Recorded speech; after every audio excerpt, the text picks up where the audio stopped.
বাংলাদেশ ক্রিকেটের উল্লেখযোগ্য প্রথম অর্জনগুলো বিষয়ক যে ভিডিওটি বানাচ্ছি এটি তার দ্বিতীয় পার্ট। প্রথম পার্ট এর আগে আলোচনা করা হয়েছে, সেখানে দলগত এবং ঐতিহাসিক সাফল্যগুলো নিয়ে আলোচনা করেছি।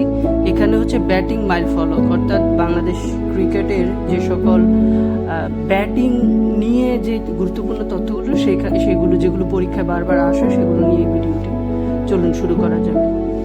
প্রথম ওয়ানডে সেঞ্চুরি করে মেহরাব হোসেন অফি 1999 সালে জিম্বাবুয়ের বিপক্ষে, খুবই গুরুত্বপূর্ণ।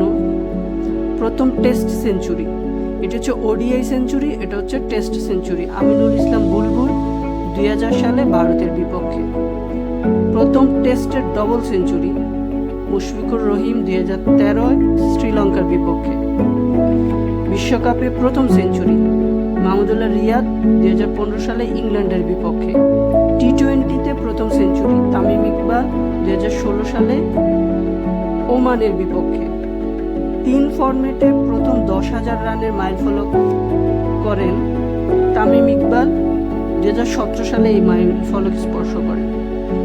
টেস্ট চ্যাম্পিয়নশিপে 2000 রান করেন লিটন দাস 2026 সালের মে মাসে।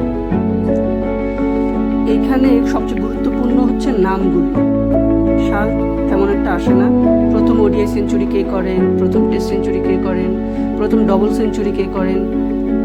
এখানে টেস্ট এবং ওডিআই আলাদাভাবে দেওয়া আছে। টি-20তে প্রথম সেঞ্চুরি, এটা হচ্ছে দ্বিতীয় পার্ট। এরপরে আমি আরেকটি পার্ট তৈরি করব।